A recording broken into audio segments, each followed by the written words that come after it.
27 अक्टूबर से 7 नवंबर के बीच में, जिसमें कि रशिया यूक्रेन के ऊपर एक बहुत बड़ी स्ट्राइक करता हुआ नज़र आ रहा है। सूर्य की बात करें व्लादिमीर पुतिन की, वो किसी को बख्शने नहीं वाले हैं।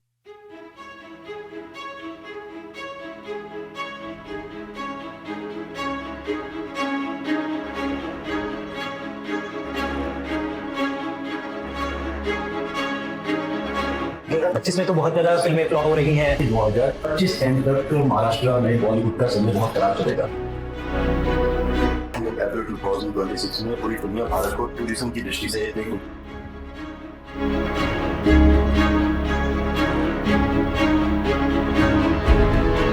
तो वंदे मातरम।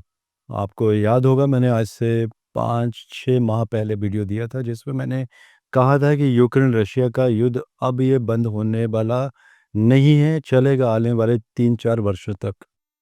और तब सब लोगों ने बहुत सारी अपनी अपनी प्रतिक्रियाएं दी थी कि ऐसा नहीं होगा, ये तो फरवरी 2025 में बंद हो जाएगा। तो आप देख लीजिए युद्ध चल ही रहा है, और ये वीडियो मैंने दिया था जनवरी या तो दिसंबर 2024 या तो जनवरी 2025 को। अब क्वेश्चन आता है कि पुतिन आने वाले समय में करने क्या वाले हैं। बहुत एग्रेशन दिखाई देगा। यूक्रेन का क्या होगा आपने देख ही लिया है, बहुत सारा यूक्रेन का हिस्सा रशिया में मर्ज हो चुका है। स्ट्राइक दोनों तरफ से चल रही है। आज अगर रशिया चाहे तो यूक्रेन का युद्ध मिनटों में ख़त्म कर सकता है, लेकिन वो किया नहीं जाएगा। देखिए उसके लिए भी एक स्ट्रैटेजिकल वेज होते हैं। कहीं ना कहीं जब चाणक्य नीति की बात आती है तो आपको क्या लगता है कि चाणक्य नीति हमारे भारत में ही फॉलो होती है? क्या हमारे ही नेता उसके फॉलो करते हैं? जी नहीं, पूरे विश्व में भिन्न भिन्न कंट्रीज़ में भिन्न भिन्न भागों में फॉलो होती है।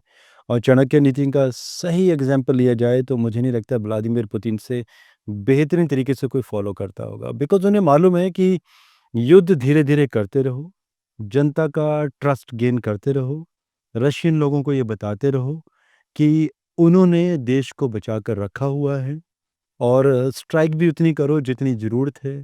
थोड़ा सा नुकसान लो भी, ज़्यादा सामने वाला का करो, क्योंकि अगर आज वो युद्ध को पूर्ण तरीके से ख़त्म कर देते हैं वन शॉट स्ट्राइक करके, तो क्या होगा कि युद्ध ख़त्म होगा। जनता भी चाहेगी कि राजा का परिवर्तन होना चाहिए। वो भी कौन सा किंग, जो पहले प्रधानमंत्री था, फिर राष्ट्रपति बना, फिर प्रधानमंत्री, राष्ट्रपति, कितने सारे ट्रांजिशन कार्यकाल बदल चुके हैं, और इतने वर्षों से सत्ता में बने हुए हैं पुतिन। और डेफिनेटली वो सत्ता से जाने वाले नहीं हैं, जो प्लानिटरी कॉम्बिनेशंस उनके दिखाई दे रहे हैं। सो अभी होगा क्या? वृश्चिक लगन बन रहा है व्लादिमीर पुतिन की कुंडली में, और रशिया की जो कुंडली है वो कन्या लगन की कुंडली है। पहले तो रशिया की कुंडली का हम विश्लेषण कर लेते हैं। फैब 2024 से गुरु की महादशा स्टार्ट हो चुकी है। दिस इज़ द फोर्थ महादशा तारा चक्कर में रशिया के लिए, क्योंकि 1990 में दोबारा गठन हुआ था रशिया का। तो जो कॉम्बिनेशन बन रहे हैं आगे, यही दिखाई दे रहे हैं कि जो ये दशा चल रही है, अभी अभी शनि का पीरियड अभी स्टार्ट होगा, तो ये थोड़ा-सा एक डिफ़िकल्ट पीरियड जाएगा रशिया के लिए। तो डेफ़िनेटली अगर हम पुतिन की कुंडली का विश्लेषण करें तो बुध महादशा में शुक्र का अभी अंतर चला हुआ है।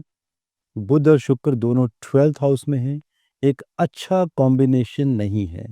तो यहाँ पर हमें ये भी बताना होगा, बिकॉज़ कहीं न कहीं रशिया हमारा मित्र देश है। स्कॉर्पियो में अभी मंगल आने वाले हैं 27 अक्टूबर को, 7 नवंबर तक ये रहेंगे। तो ये वो समय है जब रशिया को एक आर-पार की कर लेनी चाहिए।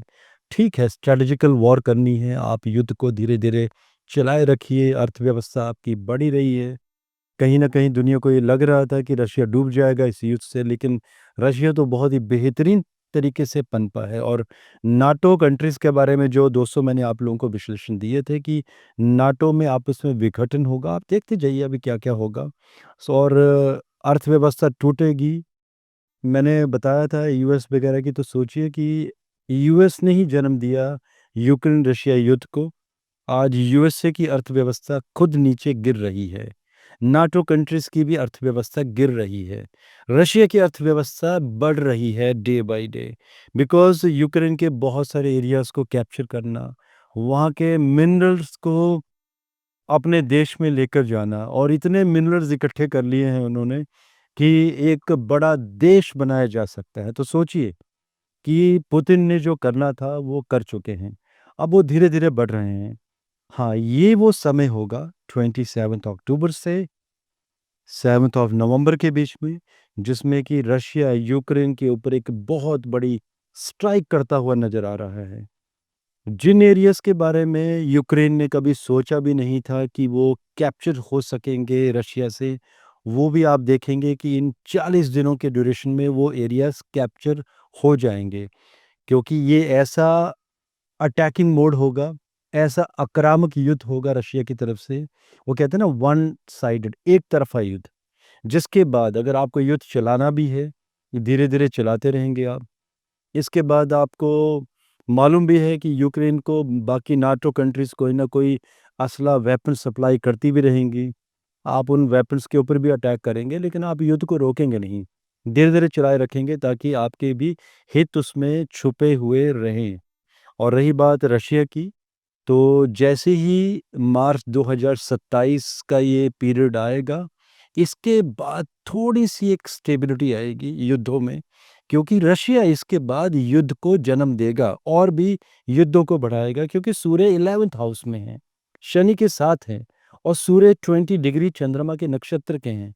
तो कुंडली में ये योग दिखाई दे रहे हैं कि मार्च 2027 के बाद भी जब ये बुध में सूर्य के अंतर आएगा व्लादिमीर पुतिन की कुंडली में तो किसी और कंट्री के ऊपर स्ट्राइक की जाएगी। रशिया विश्व युद्ध में भाग लेगा, नॉर्थ कोरिया का बहुत बड़ा साथ लेगा। चाइना का तो देखिए एस्ट्रोलॉजिकली भी देखें और चाइना की हिस्ट्री भी देखें तो ऐसी कंट्री नहीं है कि युद्ध के लिए इस कंट्री के ऊपर विश्वास किया जा सके और युद्धों का एक्सपीरियंस उतना नहीं है। ठीक है, हम 1962 की अगर हम वॉर हार गए थे तो हमारे जो राजनीतिज्ञ थे उनकी गलती की वजह से हारे थे। तो उसको हम थोड़ा-सा एक्सेप्शन लेके चलते हैं। तो चाइना से उम्मीद नहीं की जा सकती कि रशिया को सपोर्ट करेगा, लेकिन रशिया अभी और भी ज़्यादा पावरफुल होता चला जाएगा और रशिया अभी जिन कंट्रीज़ को, जिन एरियाज़ को रशिया ने खो दिया है, अब रशिया विस्तारवादी की नीति में चलेगा। उन एरियाज़ को धीरे-धीरे कैप्चर करता चला जाएगा। रही बात नाटो की, नाटो का विघटन होना तय है, क्योंकि एक जब मूर्ख राजा आता है, जिसका सूर्य प्रभावी होता है, टैरिफ वॉर खेलता है, तो वो गलतियाँ इतनी बड़ी कर देता है कि उसे समझ ही नहीं आता है कि उसका अच्छा-बुरा किसमें छुपा है। वो खुद मोर्चे दे देता है विश्व में बड़े-बड़े किंग्स को चलाने के लिए। आप समझ गए हैं मैं क्या कहना चाहता हूँ। दूसरी तरफ अगर हम सूर्य की बात करें व्लादिमीर पुतिन की, वो किसी को बख्शने नहीं वाले हैं। जो उनका नुकसान लोग कर चुके हैं, जिन नाटो कंट्रीज़ ने कोई वेपन सप्लाई किए हैं, स्ट्राइक सबके ऊपर होने वाली है। क्योंकि 2026 युद्धों का वर्ष है, नए मोर्चे खुलेंगे और एक नॉर्थ कोरिया में भी बैठा हुआ है एक राजा, जो अपने बर्थडे में भी मिसाइल उड़ाता है। सोचिए उसका भी भरपूर प्रयोग किया जाएगा, उसको कहा जाएगा कि जाओ भई आज तुम काम कर दो अपना, करेगा वो। और देखिएगा 2026 में क्या होने वाला है विश्व में। रही बात रशिया की, भारतीयों को बहुत फ़िक्र है कहीं न कहीं रशिया की बिकॉज़ रशिया ने हमेशा ही साथ दिया है। 1971 की बात करें जब हमने हमारे भारतीय आर्मी ने मानेकशॉ जी की लीडरशिप के अंडर जब पाकिस्तान की ईस्ट पाकिस्तान को तोड़कर बांग्लादेश बना दिया था, तो आप सोचिए कहीं न कहीं रशिया की बहुत बड़ी सपोर्ट छुपी हुई थी पीछे, तभी तो हम कर पाए थे। तो एक लीडरशिप हमारी स्ट्रॉन्ग भी थी मानेकशॉ जी की, साथ में रशिया का साथ रहा। युद्ध संधि बेशक अभी नहीं है, फिर भी रशिया की एक बहुत बड़ी सपोर्ट है। तो दोस्तों, आने वाले टाइम में व्लादिमीर पुतिन जो ऐसे दिखाई दे रहे हैं आपको, ऐसा नहीं है। तबाही बड़ी मचेगी। आप चाहे कोई ट्रम्प आ जाए, कोई दूसरा किंग और आ जाए, समझाने के लिए नहीं समझेंगे। युद्ध लगातार चलेंगे। और 2026 तो मैंने बता ही दिया कि कम से कम 10 नए मोर्चे 2026 में युद्धों के शुरू होंगे।